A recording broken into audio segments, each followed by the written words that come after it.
penyebab penganiayaan karena Mario marah terkait dengan perlakuan David terhadap A itu tidak bisa dikonfirmasi.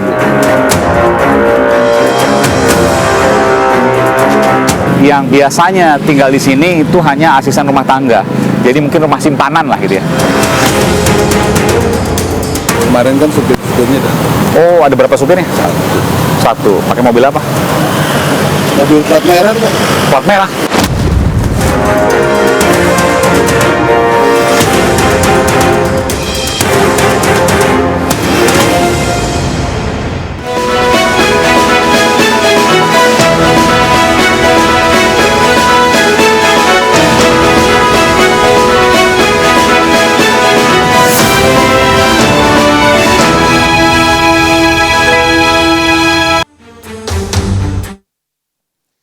Halo, selamat malam pemirsa.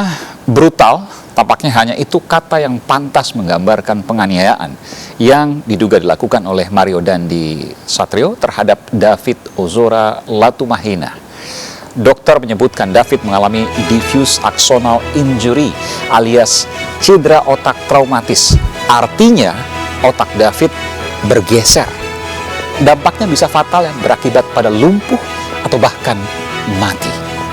Dalam banyak kasus, cedera otak bahkan menyebabkan cacat permanen.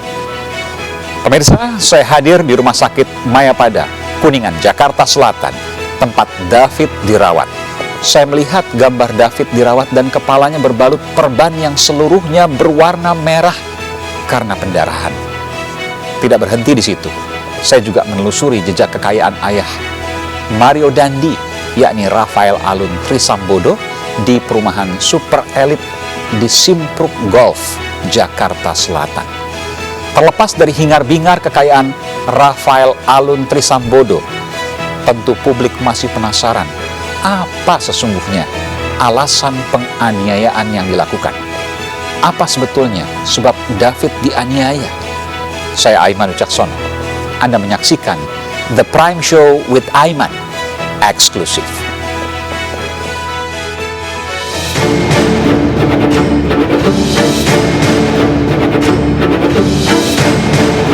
Hingga hari ke-9, David Ozora, korban penganiayaan anak mantan pejabat pajak Mario Dandi, masih belum sadarkan diri. Tim dokter menyebut kondisi David menunjukkan perkembangan yang positif dibandingkan 4 hari lalu. Kebetulan ini masih dalam perawatan di intensive care unit, kemungkinan itu masih bisa terjadi juga. Jadi kita masih perlu observasi yang sangat ketat, ya, observasi yang sangat ketat. Tapi sekali lagi dibandingkan 4 sampai 45 hari yang lalu, kesadaran sudah lebih baik, ya, dan bisa. Ulah penganiayaan yang dilakukan Mario Dandi terhadap David berdampak pada terkuaknya aset janggal dan tidak wajar yang dimiliki sang ayah Rafael Alun Trisambodo yang merupakan mantan pejabat Ditjen Pajak Kementerian Keuangan. Dalam LHKPN, Rafael tercatat memiliki aset tanah dan bangunan senilai 51,9 miliar rupiah. Alat transportasi dan mesin senilai 425 juta rupiah. Harta bergerak 420 juta rupiah. Surat berharga senilai 1,5 miliar rupiah. Kas dan setara kas senilai 1,3 miliar rupiah. Serta harta lainnya senilai 419 juta rupiah. Totalnya mencapai 56,1 miliar rupiah. Rafael Alun Trisambodo yang jabatannya telah dicopot oleh Menteri Sri Mulyani disebutkan memiliki rumah mewah dengan luas 2.000 meter persegi. Rumah yang terletak di Jalan Ganesha Umbul Harjo, Kota Yogyakarta ini tidak tercatat dalam LHKPN Rafael. Rafael Alun juga disebutkan memiliki aset fantastis di Sulawesi Utara. Perumahan Green Hill Residence yang terletak di Desa Maumbi, Minahasa Utara tercatat milik dari istri Rafael Alun. Rafael Alun merupakan satu dari 5 orang pemilik saham dari perumahan mewah yang ada di klaster ini. Belum selesai, kekayaan janggal Rafael yang tengah diselidiki KPK juga terdiri dari kendaraan mewah Rubicon, Harley Davidson, kos-kosan elit hingga ruko di ibu kota Jakarta.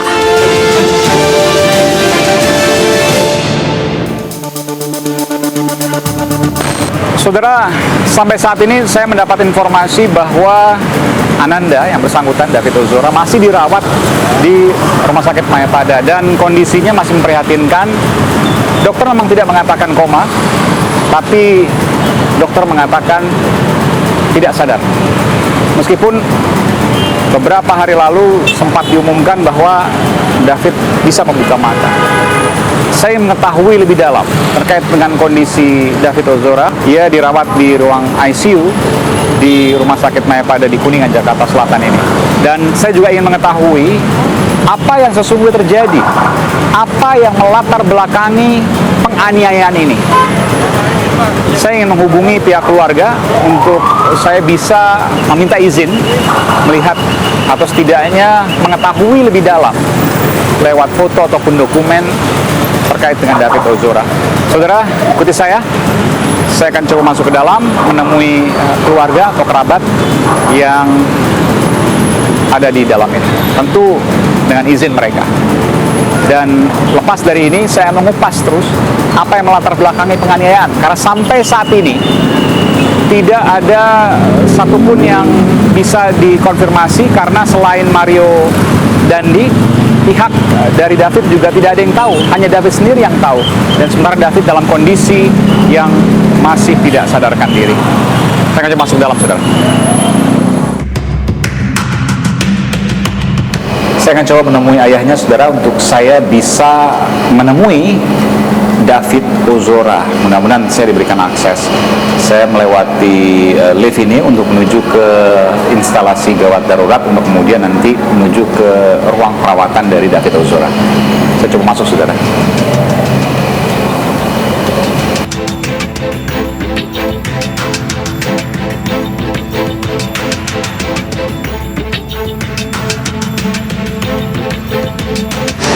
Masuk secara eksklusif.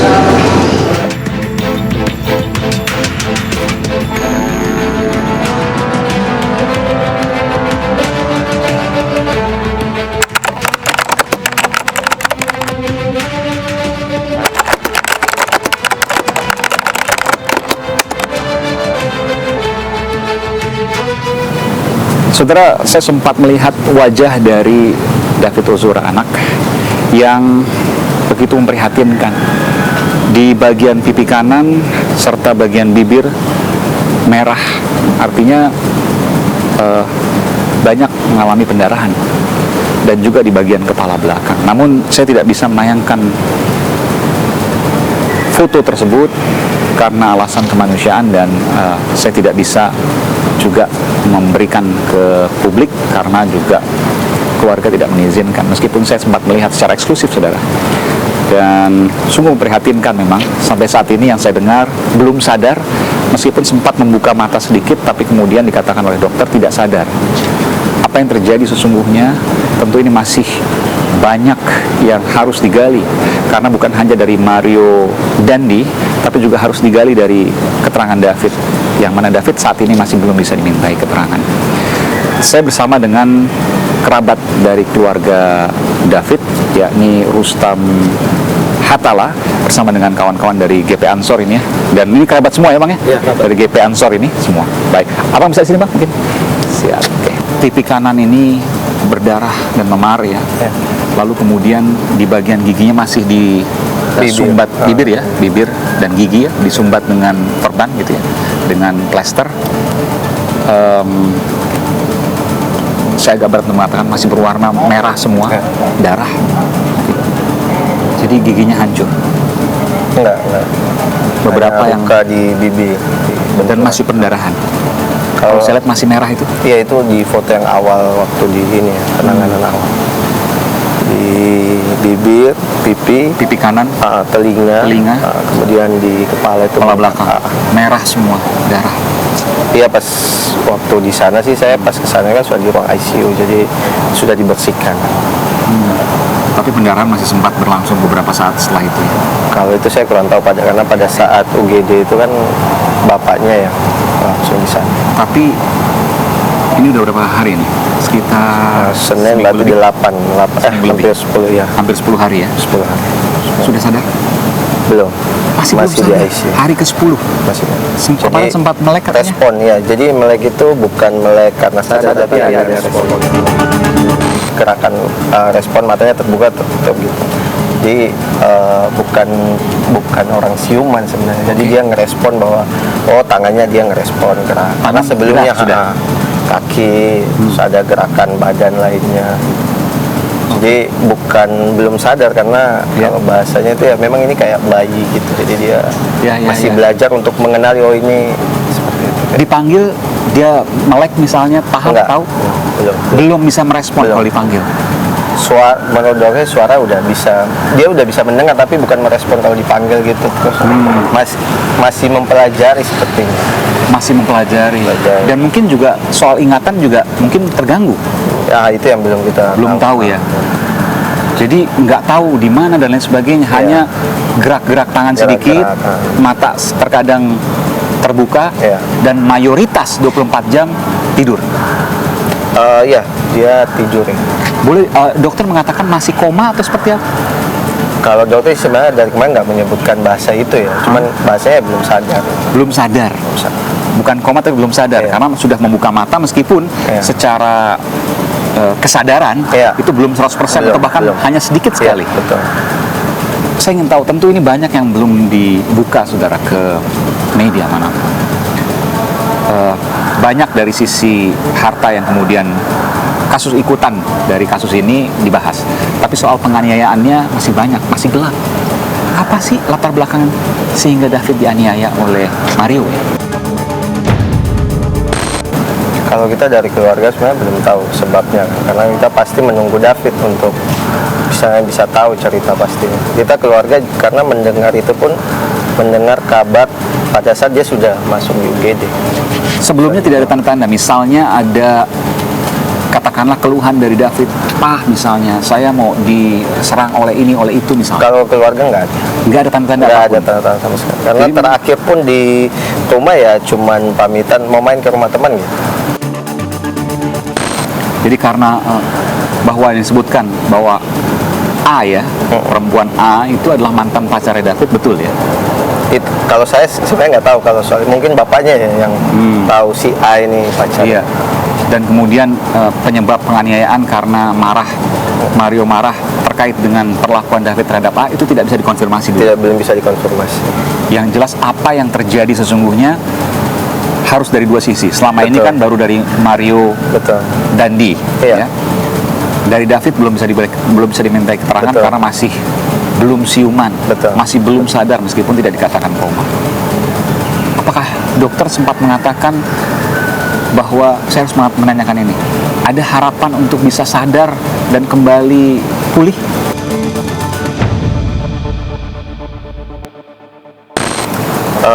Alhamdulillah sebenarnya. Jadi dokter sempat menyampaikan ini agak cepat proses pemulihannya. 10 hari walaupun 10 hari ya, tapi bentuk-bentuk responnya itu dari mungkin yang dialami ya, ini cukup cepat kata dokter. Jadi mungkin karena kekuatan doa ya dari teman-teman di luar seperti itu. Jadi dokter sendiri ini lumayan respon. Meskipun sampai kapan ia tidak sadar, apakah 2 hari, 3 hari ke depan, seminggu ke depan, dokter belum bisa memastikan. Belum. Jadi kata dokter ini masih masuk di tahapan observasi. Jadi mereka masih mengobservasi kondisi David. Nggak jelas sampai sekarang, orang tua pun bingung. Nggak tahu sampai kapan ini akan sadar atau tidak. Kalau waktu memang kita belum tahu ya. Dan dokter tidak bisa memastikan itu. Dokter masih mengatakan bahwa ini masih dalam tahapan observasi. Apa yang disampaikan dokter kepada pihak keluarga mungkin tidak disampaikan kepada media, mungkin pengusaha mendengar. Iya, sebenarnya lebih ke respon-respon itu sih. Sebenarnya yang disampaikan dokter itu udah kita sampaikan juga sih ke media semuanya. Apa yang terjadi ke David ini kita sampaikan. Sampai hari ini tentu ayah David, Yonatan Latumahina, masih menunggu Anda ya. Tidak pulang di sini terus ya, mungkin hanya sesekali saja mungkin keluar. Masih shock betul pasti. Saya mencoba untuk menghubunginya kan tidak diangkat. Tapi kemudian bahwa ia betul-betul shock pasti dan menunjuk Anda sebagai kerabat untuk kemudian menjadi juru bicara keluarga. Sempat bicara dengan Pak Yonatan? Sempat komunikasi. Bahkan kita keluarga ya selalu menguatkan. Jadi kalau dapat berita, karena kondisi David kan waktu di awal-awal ya, bukan di 3 hari terakhir kan sempat kondisinya tidak stabil, naik turun. Jadi kita berusaha selalu menguatkan mentalnya Jo. Ya, karena sesekali kita ajak bercanda biar dia punya ini ya, punya kekuatan gitu menerima ini. Pernah terpikir misalnya waktu itu untuk balas dendam dan sebagainya? Enggak. Cuman Luar Jo biasa. sendiri hanya bilang kuatin saya Mas, kuatin saya gitu. Kuatin saya maksudnya supaya saya tidak emosi Iya, berlebihan. iya, jadi Oh, sempat kuatin bilang saya seperti gitu. itu. Iya, karena marah Mental, betul, Pak. iya betul. Kuatkan saya. Betul. Sambil menangis waktu itu. Iya sedih, face-nya sedih ya. Di depan sini, di depan UGD ini kan pada saat pertama ya. Bahkan dia minta masa- menguatkan Iya. dirinya sendiri. Masih belum tahu saudara sampai kapan akan sadar, akan siuman. Dan ini belum tahu juga ya. Tentu kita berdoa berharap bersama Ya. bahwa Ananda David bisa segera siuman, segera sadar, dan mudah-mudahan bisa menceritakan apa yang sesungguhnya terjadi Ya. sehingga kasus ini bisa jelas, tuntas, transparan dan juga objektif ya untuk mendapatkan keadilan. Ada yang mungkin disampaikan dari Bung Rustam kepada publik terkait hal ini karena ini menjadi perhatian publik yang begitu luar biasa. Jadi terus terang dari awal kita sangat berterima kasih ya, kepada yang pasti pertama kita keluarga besar Ansor itu begitu dari awal kejadian. Anda dari Ansor juga? Ansor, dukungan doa dari teman-teman kayak di teman-temannya sekolahnya David, Pangudi Luhur, kemudian ada dari beberapa alumni Pangudi Luhur itu datang semua memberikan support doa dan itu menurut saya itu yang salah satu faktor yang menguatkan keluarga, yang menguatkan David. Ini tidak terkait apapun, apakah suku, agama, ras, antar golongan, tidak Betul. terkait apapun. Betul. Ini terkait dengan kemanusiaan. Betul. Anda mengatakan itu. Betul. Jadi ketika ada proses hukum, maka proses hukum yang harus dikedepankan. Iya. Baik, Bung Rustam Hatala, Ya. kerabat dari Bung Yonatan Latumahina, Ya. tentu kita berharap agar ia segera sadar segera Amin. dan kembali pulih sebagaimana mestinya. Terima kasih Bung Rustam Hatala, sehat selalu. Terima Amin. kasih.